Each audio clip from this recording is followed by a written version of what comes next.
সুস্থ থাকতে চাইলে সকাল বিকাল একটি দোয়া 3 বার করে পড়ুন। এটা আমার কথা নয়, নবীজি সাল্লাল্লাহু আলাইহি ওয়াসাল্লাম নিজে জানিয়ে দিয়েছেন। আবু দাউদ শরীফের 5090 নম্বর হাদিসের ভিতরে রয়েছে। খুবই চমৎকার একটি দোয়া। নবীজি সাল্লাল্লাহু আলাইহি ওয়াসাল্লাম এই দোয়ার আমলটা নিজে করতেন। বিশেষ করে আমরা অনেকে অসুস্থ হয়ে যাই, আল্লাহ তাআলার কাছে আমরা যখন ইবাদত করি, দোয়া করি, তখন আমরা অবশ্যই সুস্থতার জন্য দোয়া করব। কেননা সুস্থতা হচ্ছে আল্লাহ তাআলার কাছে এবং দুনিয়ার ভিতরে সবচেয়ে বড় একটি নিয়ামত। আপনি যখন সুস্থ থাকতে পারবেন তখনই কিন্তু আপনি আল্লাহ তাআলার ইবাদত করতে পারবেন। আপনি মানব কল্যাণের কাজ করতে চান, আপনি দাঁড়িয়ে নামাজ পড়বেন, আপনি হজ করতে যাবেন, প্রত্যেকটা কাজের জন্য সুস্থতার দরকার আছে না নাই? সুস্থ যদি না থাকেন, আপনার ভালো খাবারটাও আপনার কাছে ভালো লাগে না, সবচেয়ে প্রিয় খাবারটাও আপনার কাছে বাজে মনে হয়। কেননা সুস্থ না থাকলে, শরীর যদি না চলে, আপনার কোনো কিছুই ভালো লাগবে না। সুতরাং ইবাদত করার জন্য এবং ইবাদত করার জন্য সহযোগী হচ্ছে সুস্থতা। সুস্থ একটি শরীর আপনার দরকার আছে, সুস্থ চোখের দরকার আছে, সুস্থ শ্রবণ শক্তির দরকার রয়েছে। সুতরাং এমন একটি দোয়া নবীজি সাল্লাল্লাহু আলাইহি ওয়াসাল্লাম আমাদেরকে শিখিয়ে দিয়েছেন, যে দোয়ার আমল যদি প্রতিদিন ফজরের নামাজের পরে, মাগরিবের নামাজের পরে, সকাল বিকাল 3 বার করে পড়তে পারি, তাহলে আল্লাহ তাআলা আমাদেরকে শারীরিকভাবে সুস্থতার নিয়ামত দান করবে এবং আল্লাহ তাআলা আমাদের দৃষ্টিশক্তি নিরাপত্তায় রাখবে। শুধু তাই নয়, আল্লাহ তাআলা আমাদের শ্রবণ শক্তি নিরাপত্তায় রাখবে। 30 সেকেন্ড হলে ফটাফট খুবই চমৎকার একটি দোয়া। এই দোয়াটা আবু দাউদ শরীফের 5090 নম্বর হাদিসের ভিতরে রয়েছে। নবীজি সাল্লাল্লাহু আলাইহি ওয়াসাল্লাম জানিয়ে দিয়েছেন এই দোয়াটি করবেন। আল্লাহুম্মা আফিনি ফি বাদানি, আল্লাহুম্মা আফিনি ফি সামঈ, আল্লাহুম্মা আফিনি ফি বাসারি, লা ইলাহা ইল্লা আনতা। খুবই চমৎকার একটি দোয়া। দোয়ার ভিতরে আপনি আল্লাহকে বলছেন, আল্লাহ আমাকে তুমি শারীরিকভাবে নিরাপত্তায় রাখো, আয় আল্লাহ তুমি আমার দৃষ্টি শক্তি নিরাপত্তায় রাখো, আয় আল্লাহ তুমি আমার শ্রবণ শক্তি নিরাপত্তায় রাখো।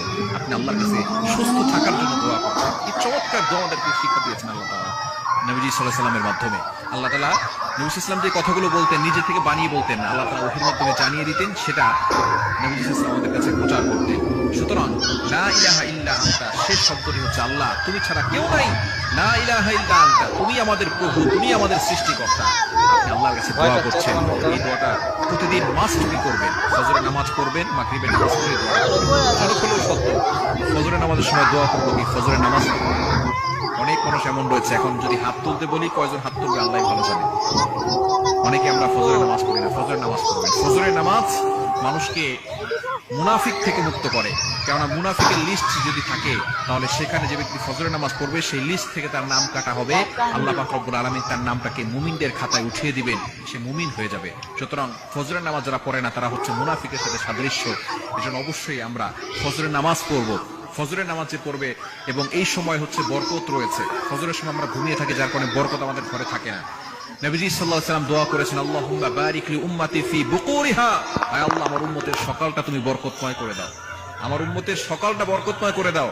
আমাদের অনেকের দোকানে ইনকাম হচ্ছে না, সকালবেলা ফজরের নামাজ পড়ে দোকান খুলেন, দেখবেন আল্লাহ তাআলা আপনার দোকানের ভিতরে বরকত দিয়েছেন। আপনার ব্যবসায়িক প্রতিষ্ঠান আছে, ফজরের সময় দোকান খুলেন, ফজরের নামাজ পড়ে আমল করেন, দোকান খোলেন, সেখানে আপনি কোরআন তেলাওয়াত করেন, দেখবেন আল্লাহ তাআলা এই বরকতময় ফজরটাকে, সকালটাকে আল্লাহ তাআলা আপনার জন্য দিয়ে দিবেন।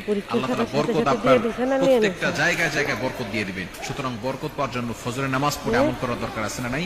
বিশেষ করে এই দোয়াটা আমল করবো, তাহলে আল্লাহ তাআলা শারীরিকভাবে আমাদেরকে সুস্থতা দান করবেন, শ্রবণ শক্তি আল্লাহ তাআলা নিরাপত্তায় রাখবেন। শুধু তাই না, আল্লাহ তাআলা দৃষ্টি শক্তিও নিরাপত্তায় রাখবেন। আল্লাহুম্মা আফিনি ফি বাদানি, আল্লাহুম্মা আফিনি ফি সামঈ, আল্লাহুম্মা আফিনি ফি বাসারি, লা ইলাহা ইল্লা আনতা।